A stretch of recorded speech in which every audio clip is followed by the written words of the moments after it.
Saudara-saudari yang terkasih, jumpa lagi dalam Pelita Hati hari ini, Jumat tanggal 5 November 2021, hari biasa dalam Pekan Biasa yang ke-31.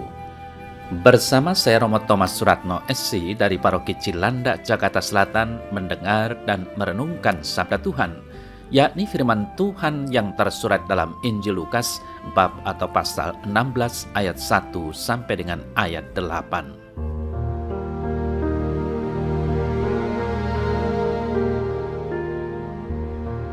Pada suatu ketika berkatalah Yesus kepada murid-muridnya, ada seorang kaya yang mempunyai seorang bendahara.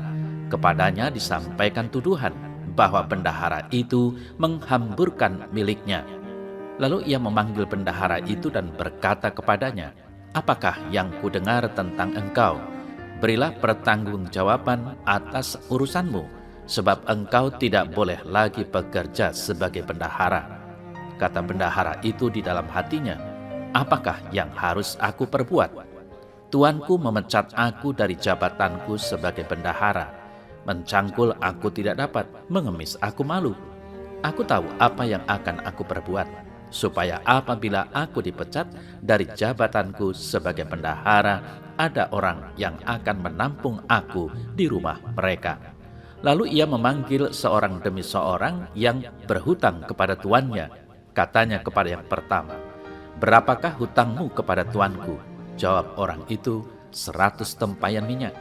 Lalu katanya kepada orang itu, "Inilah surat hutangmu, duduklah dan buat surat hutang lain sekarang juga, 50 tempayan. Kemudian ia berkata kepada yang kedua, "Dan berapakah hutangmu?" Jawab orang itu, 100 pikul gandum. Katanya kepada orang itu, "Inilah surat hutangmu, buatlah surat hutang lain, 80 pikul. Lalu tuan itu memuji bendahara yang tidak jujur itu karena ia telah bertindak dengan cerdik. Sebab anak-anak dunia ini lebih cerdik terhadap sesamanya daripada anak-anak terang.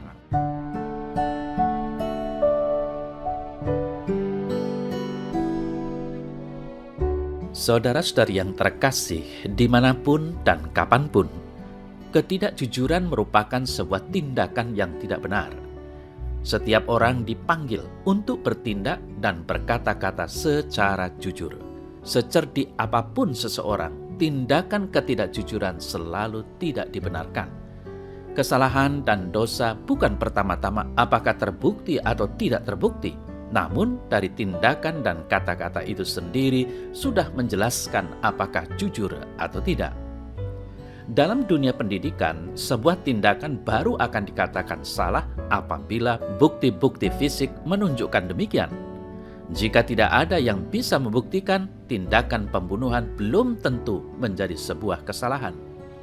Saudara-saudari yang terkasih, perumpamaan tentang bendahara yang tidak jujur mau mengajarkan kepada kita bahwa secerdik dan secerdas apapun tindakan bendahara itu, di mata tuannya ia tetap sebagai bendahara yang tidak baik dan harus dipecat.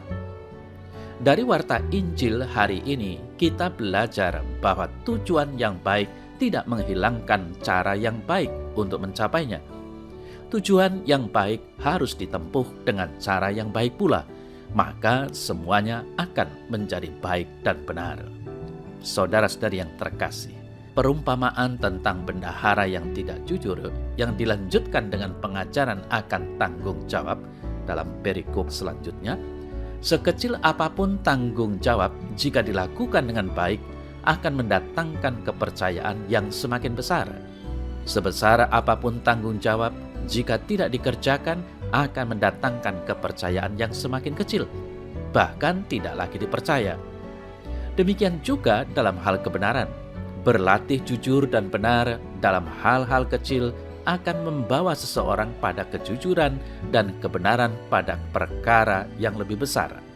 Jika sejak kecil sudah tidak jujur, ketika besar pun akan demikian. Mirip-mirip, tidak jauh beda. Maka diperlukan latihan terus-menerus untuk itu. Saudara-saudari yang terkasih, pengajaran hari ini dibungkus dalam kerangka pengajaran kepada para murid. Seperti yang Yesus katakan, menjadi muridnya berarti harus siap membenci orang-orang yang bahkan paling dekat, memikul salib setiap hari, dan mengikutinya. Menjadi muridnya berarti mengutamakan Dia di atas segala-galanya.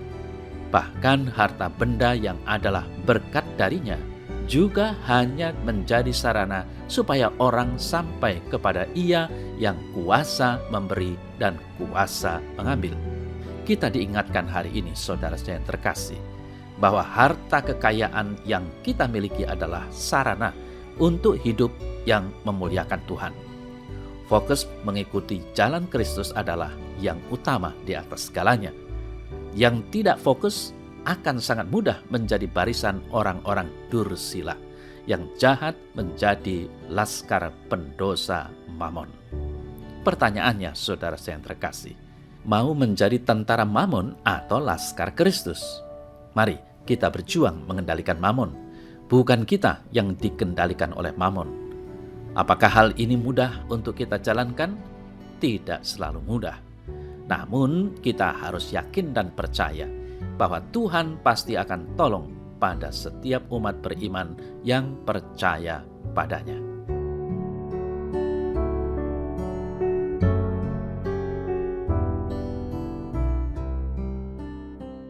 Dalam nama Bapa dan Putra dan Roh Kudus. Amin.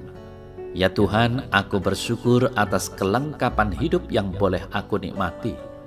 Ajarilah aku untuk mampu membantu orang lain juga menikmati dan mensyukuri hidup mereka. Semoga karena kesadaran menjadi murid-Mu, aku berani menolong sesamaku. Ajarilah aku agar aku mampu untuk menjadi murid-Mu yang setia sampai akhir. Amin. Dalam nama Bapa dan Putra dan Roh Kudus. Amin.